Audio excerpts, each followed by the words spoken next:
ध्यान क्या है? ध्यान यानी एक जगह पर विचार, मन, बुद्धि को केंद्रित करने की योग्यता। जब किसी विषय या वस्तु पर बोला जा रहा है कि ध्यान दे, तो इसका अर्थ है कि उस समय के लिए आपके चित्त में, आपकी बुद्धि में और कोई भी बात नहीं होनी चाहिए। यदि आपको आपकी किसी भी योग्यता को बढ़ाना है, तो आपका ध्यान पक्का होना चाहिए। पर पहला सवाल यहाँ पर यह होना चाहिए कि आपको ध्यान क्यों करना है?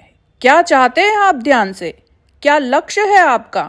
कौन सी योग्यता को बढ़ाना चाहते हैं? जैसा कि हमने अगले वीडियो में प्रश्न पूछना सीखा और यह भी सीखा कैसे यह आपकी तार्किक क्षमता, बुद्धि की क्षमता को बढ़ाता है और आपके सभी कार्यों को सुंदर, पूर्ण, आसान, उपयोगी और महत्वपूर्ण बनाता है। जिसने भी वह वीडियो प्रश्न पूछना सीखे वह नहीं देखा, वो उनको देखना चाहिए, तो उसी का उपयोग यहाँ कर लीजिए। पहला प्रश्न कि ध्यान क्या है? तो जैसा कि मैंने बताया, ध्यान यानी एक ही विषय वस्तु पर केंद्रित रहना। दूसरा प्रश्न करते हैं कि ध्यान क्यों करना है? यहाँ पर क्यों आते ही आपको कारण देना होगा और यहाँ पर आप देखेंगे कि कारण पूछते ही जितने व्यक्ति हैं उतने प्रकार के कारण और लक्ष्य मिल जाएंगे।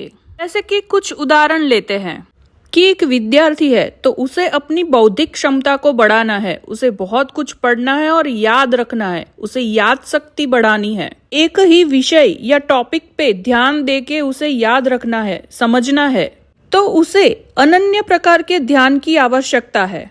अब और एक व्यक्ति है जिसको सिर्फ पूरे दिन की थकान को मिटाना है, तो उसे अलग प्रकार के ध्यान की जरूरत है।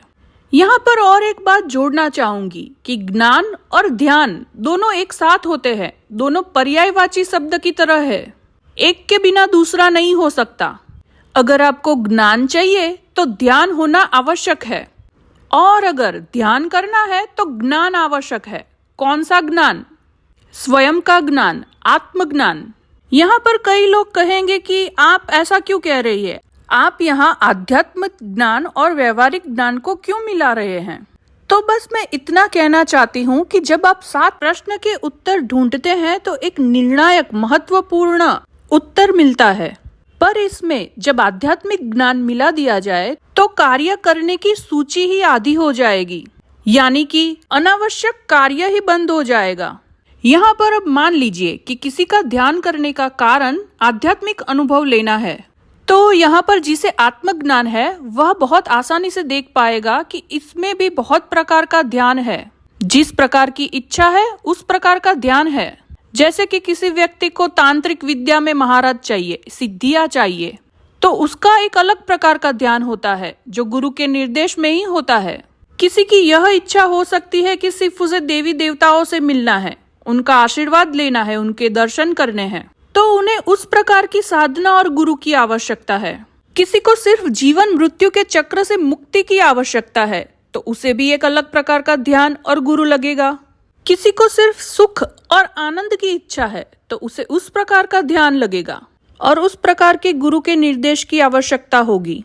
तो आप यहाँ पर देख सकते हैं कि आपकी इच्छा जो है, आपका जो लक्ष्य है, उसे प्राप्त करने के लिए ध्यान की साधना, ध्यान की विधि, गुरु सब कुछ बदल रहा है। यह तो ऐसा हो गया कि एक ताला है जिसमें बहुत सारे नंबरों वाला लॉक लगा है, एक कॉम्बिनेशन लॉक, जिसको खोलने वाली संख्याओं की संभावना लाखों में है। तो आपकी जो इच्छा है, आपका जो लक्ष्य है, वह किसी एक प्रकार के ध्यान जो सभी को बताया जा रहा है उससे कैसे संभव है?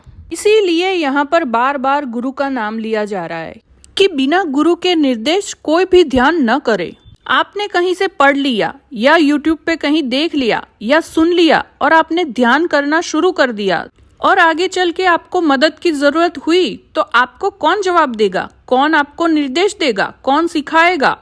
तो सबसे पहले तो आप यह तय कीजिए कि ध्यान क्यों करना है। जब ये तय हो जाए तो उससे उचित गुरु ढूंढिए। अब तीसरा प्रश्न पूछते हैं कि ध्यान कहाँ देना है। कहाँ पूछते ही आपको जगह बतानी होगी कि कहाँ, शरीर में कहाँ, कोई अनुभूति पे, श्वास पे, कहीं सिर में या आंखों के बीच, कहाँ? तो अब आप सब जान ही गए होंगे कि कहाँ का जवाब तभी मिलेगा जब आपने पहले ये जान लिया है कि क्यों करना है। उसके बाद आपको गुरु मिल गया है, गुरु ने कोई विधि बताई है, तो वो विधि में जो बताया गया है वही करना है। कहीं से भी पढ़ा लिखा सुना वह नहीं करना है, उससे कोई फायदा नहीं होगा, हो सकता है नुकसान ही हो जाए। आगे के भी सारे जो प्रश्न पूछे जाएंगे वह आपकी इच्छा और लक्ष्य के अनुसार बदलते जाएंगे। जैसे कि आपने पूछा कैसे, कैसे यानी आपको प्रक्रिया बतानी है, तो प्रक्रिया फिर से वही गुरु बता सकते हैं। 5वां प्रश्न पूछते हैं कब, कब यानी आपको समय और तारीख बताना है। देखिए यहाँ फिर से गुरु की आवश्यकता आ गई। गुरु ने जो बताया है, जिस समय पे जो साधना करने को बोला गया है वही करनी है। 6ठा प्रश्न पूछते हैं कितनी बार करनी है, तो यह भी आपके मार्ग पर निर्भर करता है, आपके गुरु पर निर्भर करता है। योग मार्ग में तो पूरे दिन की साधना बताई जाती है, ज्ञान मार्ग में कोई ध्यान या साधना नहीं है। पर यदि आपको सिर्फ बुद्धि की क्षमता, तार्किक क्षमता को बढ़ाना है तो 15 मिनट का ध्यान भी काफी है। तो आप यहाँ पर देख सकते हैं कि कितना महत्वपूर्ण है सारे प्रश्न पूछना और उसके उत्तर जानना।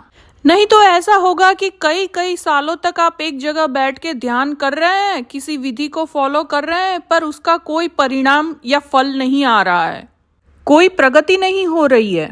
क्या आपने कभी बच्चों को ध्यान से देखा है? कितने सारे सवालों से वो भरे होते हैं, क्योंकि वह सीख रहे हैं, वह अपने आप को खाली रखते हैं, बहुत सारे सवाल पूछते हैं और इसी तरह वह ज्ञान प्राप्त करते हैं। तो बच्चों में भी यह बुद्धि है कि किसी विषय वस्तु का ज्ञान लेना है, अगर उसे अपने अनुभव में उतारना है तो बहुत सारे प्रश्न पूछने होंगे। तो क्या हो गया है हम बड़ों को, क्यों हम प्रश्न पूछते नहीं, प्रश्न पूछना क्यों बंद कर दिया है और स्वयं के ही जीवन को टेढ़े मेढ़े कार्य करके बर्बाद कर लिया है। बिना सोचे समझे कार्य करते रहते हैं और दोष दूसरों पे मढ़ते हैं कि इन बाबा ने तो यह विधि बताई थी, सालों से मैं कर रहा हूँ पर कोई लाभ नहीं हुआ। कहाँ से होगा? तुम्हारे लिए क्या योग्य है ये तो तुमने कभी पूछा ही नहीं। तो प्रश्न पूछते रहिए और प्रगति करते रहिए। सभी साधकों को और सभी गुरुजनों को मेरा प्रणाम।